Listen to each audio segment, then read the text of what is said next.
reading more information and so on. Yeah, a simple example is like using Padlet, if you know about Padlet. So your teacher, for example, asks you to watch a video before the class, and then in the classroom, the discussion about the video happening, and then after the class, you extend the discussion into using a Padlet application. Yeah, this is a note-taking application that can be also interactive at the same time. The next principle is called e-learning, stands for electronic learning. This is very important, also happening today. The key point is on. Di dalam satu topik, di folder topik misalnya ada materi, ada diskusi, ada assignment. Sampai satu semester selesai. Jadi ada UTS, ada UAS, ya, ada middle test, ada final test. That's e-learning. So it's like a class but happening online. Yeah, so basically you receive training through the online platform. Okay. Yeah, it can be used to stimulate and intensify your learning situation. So again, if the focus is on the interaction, it will be called e-learning. What happens today in our e-learning classes, many of us seems to focus more on the word e rather than the word learning. Jadi fokusnya harusnya pada kata belajarnya, bukan pada elektroniknya, bukan pada seberapa canggih alat atau aplikasi yang dipakai, tapi lupa anak-anaknya atau murid kita tidak belajar. Malah sibuk belajar fitur-fitur gitu ya. So go back to the learning principle wherever you are doing that. A simple example will be using Schoology as a learning management system platform. Yeah. Or Moodle. The next principle is called distance learning. This is what is happening now during the pandemic situation. People call this as online learning, but actually what we are doing today is distance learning or remote learning, where it is actually where the students are not coming into the uni or not coming into the place where the study happens. At first, it was initially introduced to attract students from all over the world to study in a particular place. For example, you in Purwokerto can take a course in the United States, for example, or in the UK without you need to travel to the US or to the UK. So a clear example of this is the Open University. Kalau di Indonesia, Universitas Terbuka namanya ya, UT. Nah, di luar negeri juga ada UT namanya Open University. Ya, sebenarnya sama ya terjemahannya. Tapi namanya Open University. And in the past, the Open University using modules, like Pak Pos will be sending and delivering modules, and then students will learn at home, answering questions, and then sending again the answers by using Post Office, for example. But now, online learning or platform are being used a lot. Like in our UT now in Jakarta, they are teaching us using Moodles a lot. Yeah. Now, the next principle is synchronous learning. So synchronous learning simply means that learning happens at the same time. Yeah, same time, immediately, and real time. So for example, now I'm teaching you, and then I ask questions like the chat system just now, that is called synchronous learning. Okay. For example, the same chat room, teleconference like today, if you use Google Doc for collaborative group work, for example, and that work is happening at the same time where everybody work together, that can be synchronous. But then the Google Doc can also be asynchronous when the learning happens at different times. For example, in a group, one person look for Google Doc, and then the next day another person revise or give comment to that the same Google Doc project. Yeah. Another example is emails, discussion forums in the e-learning platform, the use of Flipgrid, for example, that students can send videos and give comments to the others. Okay, this is the basic principle of synchronous and asynchronous learning. So basically, This is summarizing that one. Okay. There are pluses and minuses for this one. So please consider what is that, the plus only if you do this. Yeah. If you use learning management system like Moodle or Canvas or Schoology, an asynchronous learning model will be like this. So in your LMS, for example, if you use Schoology, there should be the syllabus or unit outline or lesson plan for a particular meeting. There should be a calendar of deadlines, for example, or what is happening for a particular events. There should be announcement, email for the course, lessons like the book and so on, and discussion forums, and wiki if needed, and blog if needed, and assessment. So all of these features must be there, except if you don't want to have wiki and blog, it's okay because it's just like complementary.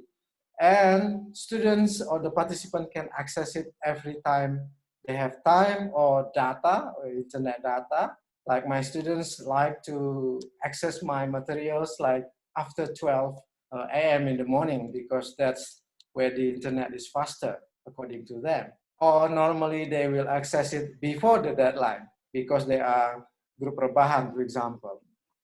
The next one, if it is synchronous learning, the same thing like what we are doing now. So the chat system, the live meeting or live meeting like today must exist. Okay, this is the example in learning management system. Especially in the pandemic situation, now I'm giving every material, every lesson in my LMS, but then when confirmation is needed, sometimes my students don't understand a particular concept, then I will set up a live meeting.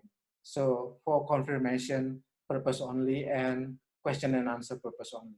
I understand students having problems with internet data, gadgets, readiness, and a lot of other issues. So we don't really force into that one. And this is what Indonesian framework using at the moment called PEDATI, stands for pelajari, dalami, terapkan, and evaluasi. So in pelajari, normally the lecturer or the teacher already prepare materials like digital materials, text, audio, video, animation, and so on. It can be by sending through WhatsApp or putting into a learning management system, and the students must learn it independently at different times. So asynchronous mandiri gitu maksudnya. So boleh kapan saja diakses dan secara mandiri. The next one is Dalami, where the students can go into online discussion forum or Padlet and so on. And this is called asynchronous collaborative.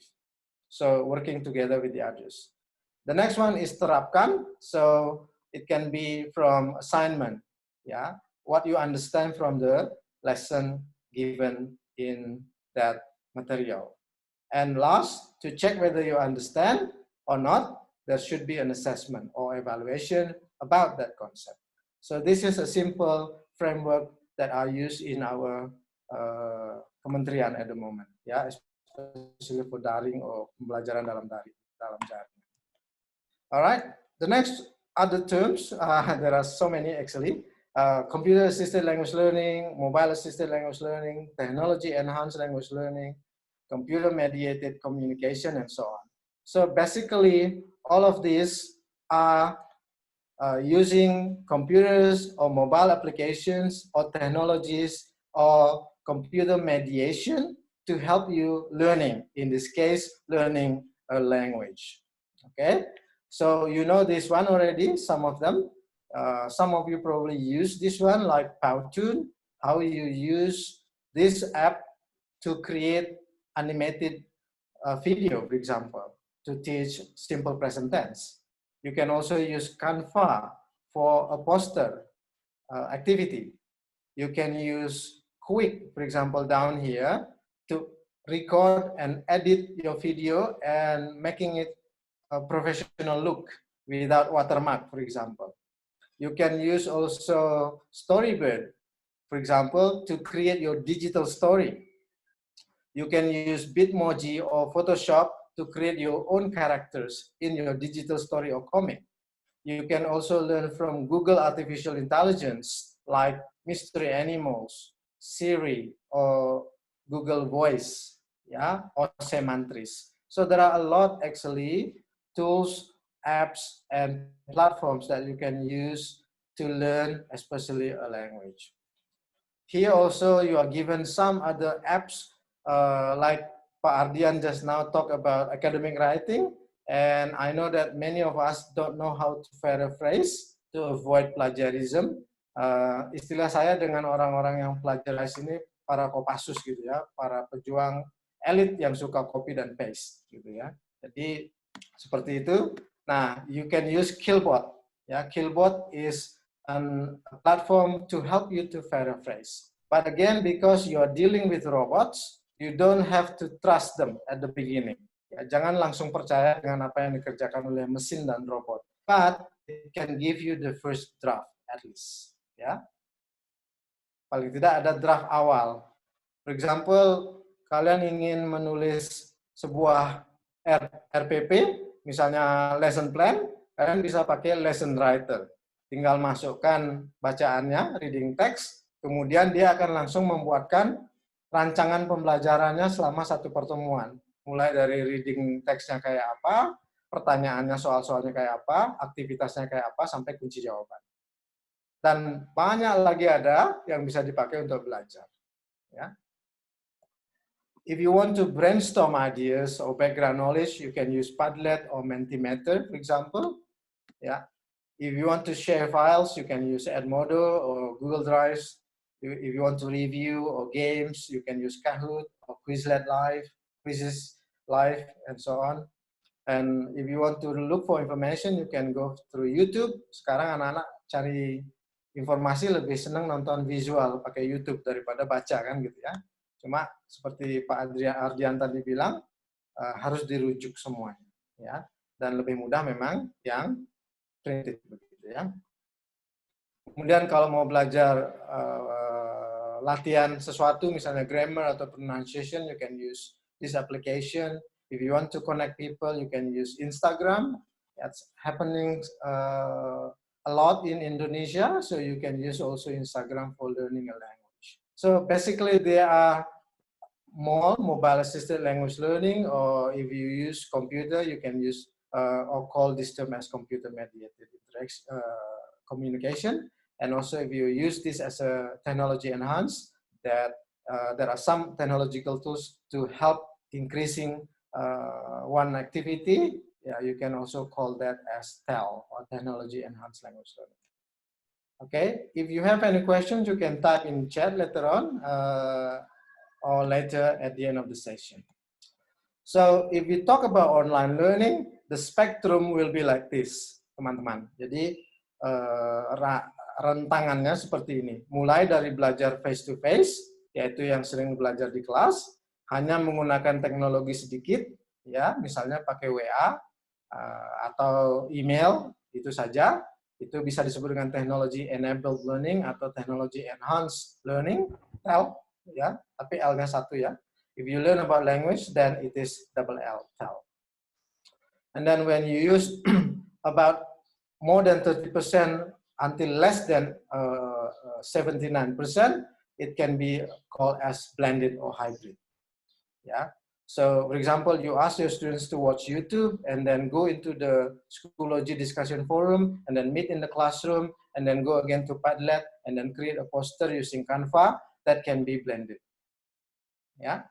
And then after that, it goes into almost full learning. Ya, seperti UT. Itu full online, tidak ada tatap muka, dan bisa dianggap lulus begitu ya, bergelar juga dia gitu ya. Right. Nah, ada beberapa elemen yang kalian harus pahami, teman-teman harus pahami ketika bicara masalah online learning. Khususnya nanti jika ingin membuat kelas e-learning sendiri. Jadi nanti teman-teman mungkin akan jadi guru, kemudian karena gurunya sudah anak-anak Gen Z, harusnya inovatif gitu ya, bisa pakai banyak technological supports. Misalnya menggunakan e-learning atau LMS dalam mengajarnya. But you have to pay attention to the way you write the language and the style of your writing in your e-learning. Perhatikan, hindari jargon atau istilah-istilah yang sifatnya khusus. Hindari singkatan-singkatan ketika mendevelop e-learning kelas kalian yang tidak semua orang mengerti. Harus jelas dan harus tepat. Ya, contohnya seperti ini. Jadi, if you want to give announcement, you can be very clear, avoid jargons, avoid terms, avoid acronyms. Ya, jadi dear class, welcome. Minggu ini kita akan belajar ini, dan setelah itu kita akan melakukan apa, dan kemudian salam penutup. Nah itu, jangan langsung dengan dikasih buku-buku saja, tidak akan dikerjakan oleh murid-murid. Oke, yang selanjutnya, if you want to develop your own learning classes, e-learning classes, pay attention to also to visual. Tampilannya itu harus menarik. Jangan kaku, jangan tidak mobile friendly. Karena murid seperti kalian pasti akan lebih sering mengaksesnya lewat smartphone, bukan laptop lagi. Ya, misalnya, perhatikan aturan-aturan penulisan. Terus harus dia ada grafik user interface-nya harus menarik. Jadi jangan menggunakan gambar yang pecah gitu misalnya. Ya, grafisnya harus high size misalnya begitu. Ya. Kemudian perhatikan juga keseimbangan teks dan image. Oke. Jadi jangan terlalu banyak gambar atau sebaliknya. Jadi seimbang. Dan warna, ini penting sekali. Kadang ada yang suka karena suka warnanya warna tertentu begitu, ungu, dia pakai semua ungu. Padahal nabrak gitu, tidak cocok dengan template dasar dari website gitu misalnya. So this is very technical actually. Yeah. And then after you finish with designing that website or platform, then this is where the learning part coming in. Ya. Maaf. Jadi kalau nanti ngajar, ingat, jangan terlalu fokus pada I-nya, elektroniknya, tapi fokus pada learning-nya. Dan disinilah kemampuan pedagogis kita di challenge, ditantang. Jadi tidak sekedar numpuk, nah, mungkin ada nanti teman-teman yang dosen atau mahasiswa yang merasa ini dosennya hanya naruh e-book, kemudian aktivitasnya tidak jelas. So you have to build your e-learning course very nicely. Ya, jangan disuruh anak-anak kita baca buku yang 200 halaman. Tidak akan dibaca sama anak-anak grup rebahan zaman now. Jadi kita harus buat misalnya video pendek 3 menit. Ya, karena orang lebih suka visual. 30 detik introduction, 1,5 menit isi, 30 detik terakhir penutup. Ya, seperti itu ketika membuat materi. Nah, ini hanya contoh saja. Saya sudah kasih materinya. Jadi saya misalnya kalau membuat materi, dia harus men-trigger bagaimana anak-anak atau murid kita berpikir. Ini contohnya adalah saya mengajarkan tentang robot, artificial intelligence, yang sudah akan ceritanya mengganti manusia. Jadi saya akan suruh mahasiswa saya nonton, kemudian saya akan suruh mereka diskusi, ada pertanyaan-pertanyaan panduan atau guided questions, and then after that we meet in the classroom. Ya. After this finish, baru kita lanjutkan ke aktivitas selanjutnya. Nah, ini hanya contoh saja bagaimana mengajar di konteks online plus face-to-face. Begitu ya. Bisa nonton video, bisa membaca buku, dan seterusnya. Tapi ingat, materi awal tersebut harus sifatnya membuat mereka berpikir. Membuat anak-anak kita berpikir. Caranya, biasanya kasih bahan-bahan yang sifatnya kontroversial. Misalnya tentang sampah, tentang populasi hewan yang sudah hampir punah, tentang robot yang akan mengganti manusia, dan seterusnya. Ya. Kemudian diajak mereka untuk berpikir, entah itu sendiri, entah itu dengan pasangan, entah itu dengan grup-grup yang lebih besar atau seluruh kelas. Juga bisa berdiskusi secara online, juga bisa menuliskan peta pikir tentang apa sih tadi materinya. Oke? Dan kemudian diajak berdiskusi ke, misalnya kalau ada internet yang bagus, bisa main di Padlet. Jadi dibuatkan beberapa peran-peran yang berbeda. Jadi ketika nonton video tentang robot tadi, ada yang ceritanya jadi pebisnis, ada yang jadi pejabat, ada yang penemu, ada yang rakyat biasa. Nah, mereka akan melihat sesuatu yang sama dari sudut pandang yang berbeda. Nah, ini akan triggering the discussion a lot. Ya. Kalau misalnya internetnya tidak terlalu bagus atau tidak memungkinkan, silakan pakai yang alternatif yang memungkinkan di konteks masing-masing. For example, you can use WhatsApp, Telegram, atau RMS atau Google Doc. Or even a simple writing and then take a picture and send through WhatsApp, for example. Yeah, depending on the levels also. And then you can circulate the responses. Yeah, this is called station rotation. So masing-masing grup silakan berputar melihat apa yang temannya sudah kerjakan dan memberi masukan. Nah, rotation station ini bisa ke antar grup, bisa juga sifatnya di mana dilakukan. Misalnya, langsung feedback-nya di online. Bisa di offline. Bisa juga 1-lawan-1 dengan temannya, atau dengan video, atau dengan small group. Yang sifatnya online atau offline. Nah, ini variasi dan ini tentang kemampuan mengelola kelas sebenarnya, teman-teman. Ya. Nah, setelah selesai rotation station, bisa lagi balik ke Padlet yang tadi, memperbaiki apa yang sudah didiskusikan. Sehingga diskusi yang pertama pasti akan nambah lagi semakin lebih tajam. Ya. Kenapa diskusi dan aktivitas seperti ini penting? Agar anak-anak kita tidak langsung jumping pada hanya mencari nilai, hanya jawab tes, tapi dia tidak paham dengan apa yang dia kerjakan. Sama seperti Pak Ardian bilang tadi, membaca lewat saja, karena hanya ngapal. Padahal belajar itu harus paham. Makanya sekarang tidak penting IPK-nya 4,1, ya, apa itu namanya, cum laude dan seterusnya, tapi yang lebih penting adalah you understand and you can create in different situations. Ya, so this kind of activities are a lot. Nah, biasanya kalau saya ngasih workshop langsung atau keynote itu saya langsung praktekkan biasanya. Nah, ini karena webinar saya hanya sampaikan saja. Nah, misalnya nanti setelah diskusi semuanya, kalian bisa menyuruh siswanya mengerjakan tugas-tugas yang bermacam-macam. Apakah misalnya satu membuat story, story-nya bisa printed atau digital. Yang kedua misalnya bisa menyuruh membuat poster, gitu ya. Yang ketiga misalnya tergantung levelnya, kalau sudah anak S1 bisa membuat news reports atau vlog. Nah, anak-anak kita atau nanti kalian menjadi guru, murid-murid kita, pasti kalau disuruh membuat cerita bisa, tetapi isinya tidak akan bermakna. Kalau dia tidak mengalami aktivitas-aktivitas belajar yang bermakna seperti saya contohkan tadi. Jadi aktivitas itu penting, tahapan-tahapannya penting yang sifatnya scaffolded atau berjenjang begitu ya. Jangan langsung disuruh, oke anak-anak kita buat cerita sekarang. Jadi sih, tapi ceritanya jadi Kopassus atau copy paste dari yang sudah ada di Google. Oke. Nah, apalagi yang bisa dilakukan?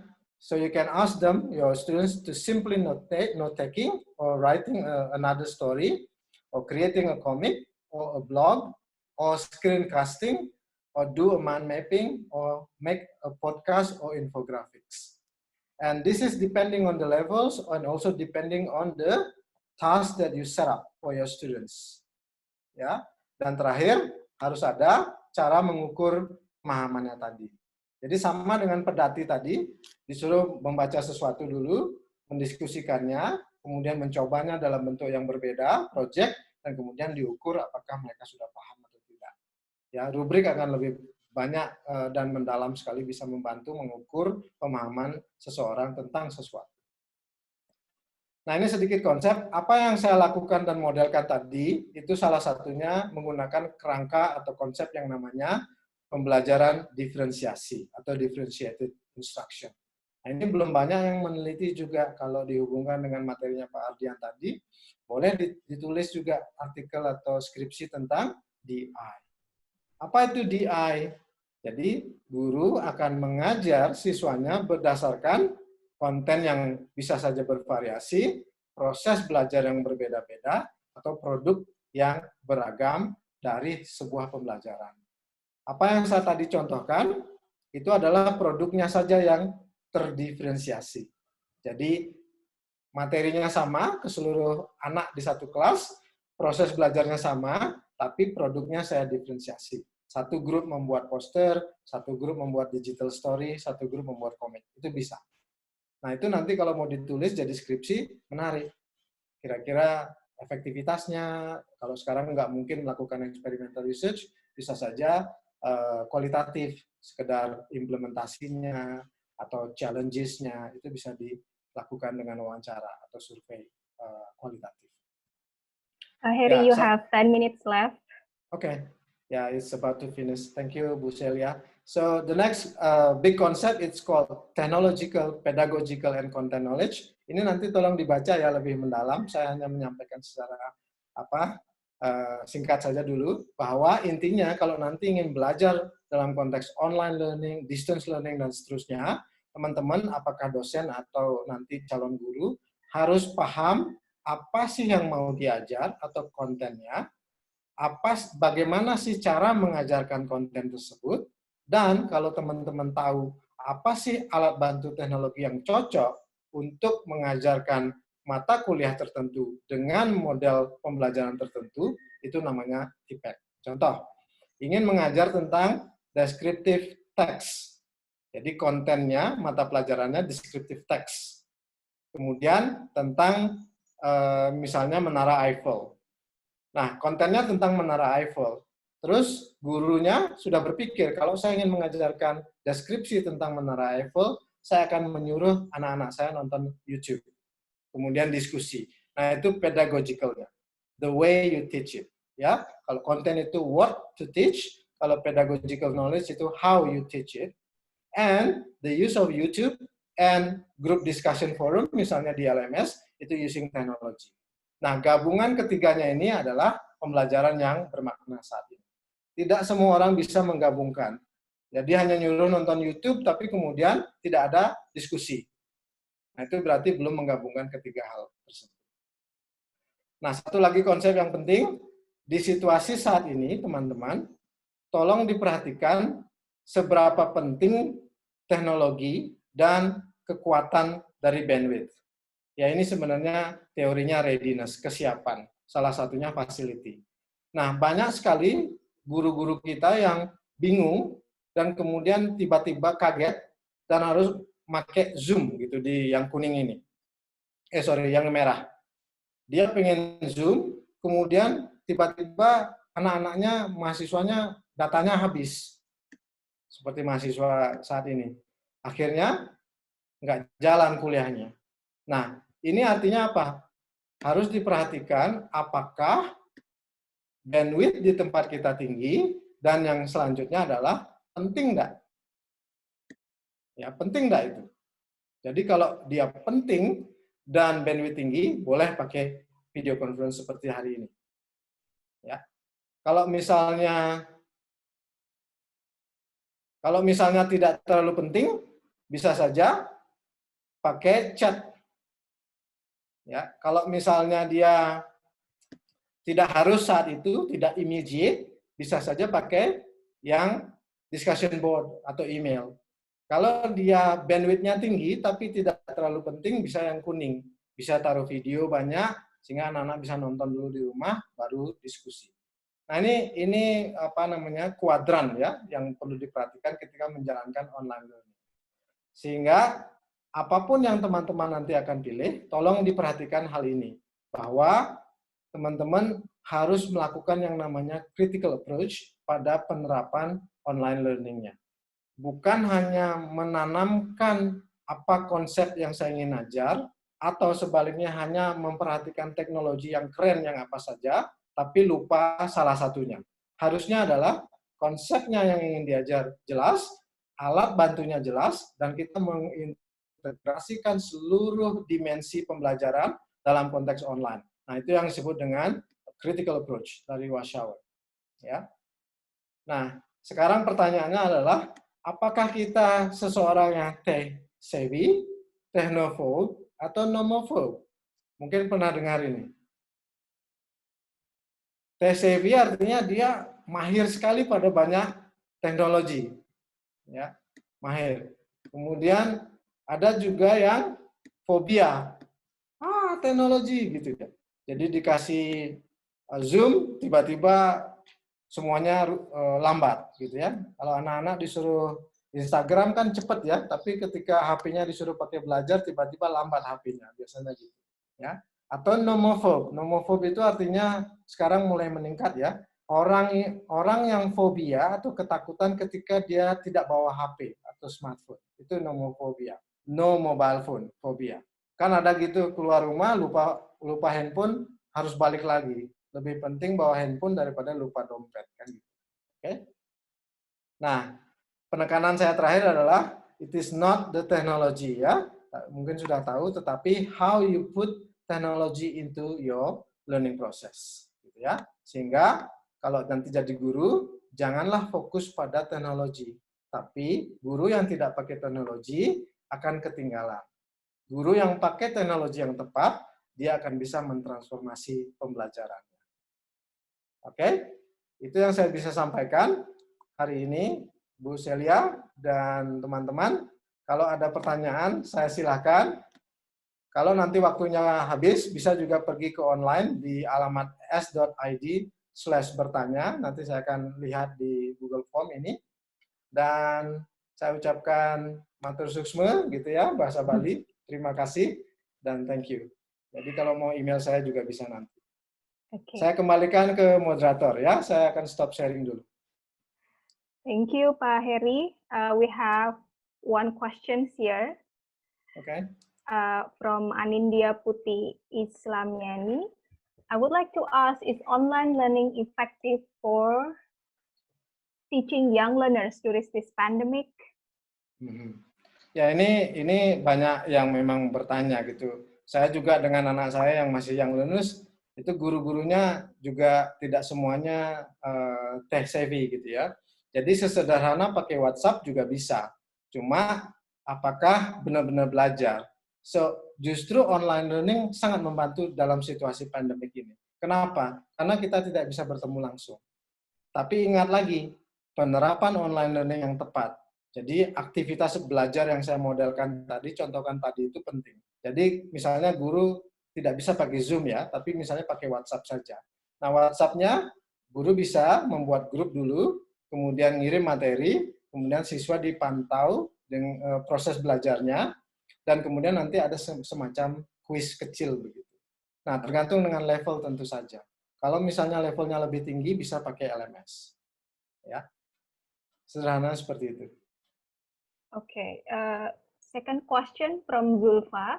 Bapak, saya mau bertanya, apa yang perlu kami persiapkan sebagai calon guru di masa depan, mengingat bahwa kami mengenal teknologi apa yang ada di masa sekarang, sedangkan students kami akan mengenal teknologi yang lebih baru, yang mungkin jauh dari teknologi yang kami ketahui sekarang.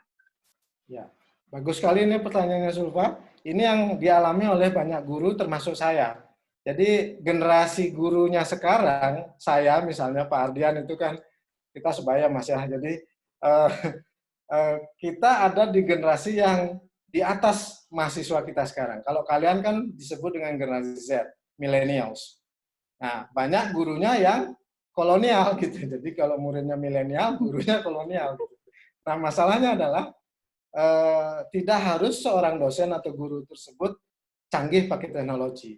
Tapi itu tadi, integrasi ketiga komponen. Ya, kalau mau start dari awal, menurut saya, coba belajar pedagogi, jadi how you teach materials. Nah, ini dapat di sekolah-sekolah atau institut keguruan biasanya. Seperti classroom management, bagaimana mengembangkan materi, materials development, instructional design, dan seterusnya. Nah, yang harus disiapkan adalah sebenarnya ya ketiga komponen tadi, kemudian ya rajinlah, jangan rebahan terus gitu. Boleh 1 hari rebahan, tapi kalau lebih itu nanti bangkitnya susah gitu ya. Jadi coba ikut wadah-wadah yang membuat kalian maju. Jadi bergaulah dengan orang-orang positif yang satu level di atas kita, yang memiliki energi yang lebih di atas kita. Jangan membicarakan orang, mencari teman wadah yang membicarakan orang, tapi lebih membicarakan ide-ide dan visi. Sehingga kalian akan terus ditantang untuk habis ini apa, what is next. Nah, agar tidak rebahan, kalau saya pribadi biasanya saya selalu punya tujuan baru. Jadi semester ini proyek saya adalah misalnya saya sama anak-anak akan buat buku cerita digital dan juga publikasi. Nah, itu misalnya, nanti semester depan lain lagi. Nah, menurut saya itu yang bisa disiapkan. Jadi kalian sudah punya keunggulan di teknologi, tapi mungkin sisi pedagoginya yang perlu ditanamkan lebih dalam lagi. Gitu ya. Okay, the last question, Bapak, from Anissa Agung. How to deal with students' low activeness in online learning? Good, very good question. Jadi ini konsep besarnya namanya participation, active learning, kemudian ada satu lagi namanya engagement. Nah ini keterlibatan ya. Engagement ini dan partisipasi dan active learning ini tergantung pada motivasi deh. Jadi learning motivation namanya. Learning motivation nanti juga hubungannya sama ability. Nah, apapun itu, orang mau melakukan sesuatu jika dia termotivasi. Itu rumus penting ya. Nah, kemudian orang mau akan termotivasi jika dia merasa itu bermanfaat bagi dirinya. Nah, itu rumus sederhana. Jadi bagaimana kita sekarang membuat anak-anak belajar dan mereka paham bahwa apa yang saya pelajari akan bermanfaat buat diri saya nanti. So, what I gave you just now in the model, so basically helping the students step by step. Jadi saya tidak bisa benar-benar modelkan, tapi intinya adalah for example, you watch a video and then you answer guided questions, and then you go to LMS discussion forum to discuss again, and then you rotate the discussion, and then you create a mind map or a vlog, for example, about the discussion, and then you again revise the discussion, and then you come up into the final, for example, concept or understanding about that topic. And then for checking whether you understand, you can also ask them to create projects. Project-based learning is one of the best, I think. As long as you are doing it correctly, it will help the students to understand material into a high level of thinking. Not only memorizing the concept, but when they are able to create something based on their understanding, meaning that they can think it higher order already. Okay, thank you so much, Pak Heri. Let me conclude your explanation. Well, we have learned new terms about synchronous and asynchronous in online learning. In synchronous, the students learn together at the same time with the teacher using the technology, while for asynchronous, learning at different time. And the focus in online learning must be about the process of learning. It's not about the technology. So the most important thing teaching in this pandemic era is not about the technology, but about the pedagogy. So that's a really interesting session, Pak Ardian and Pak Heri, and it was amazing session. Thank you so much, Pak Ardian, Pak Heri. And thank you to the participants who took the time to attend this session. On behalf of English Education Department, thank you so much, Pak Ardian and Pak Heri, for joining our online guest lecture. I hope we can collaborate more in the future. So I think that's all for today. Thank you so much. Wabillahi taufiq wal hidayah. Wassalamualaikum warahmatullahi wabarakatuh. Waalaikumsalam. Waalaikumsalam. Thank you very much. Bye-bye. Thank you. All the best. Thank you.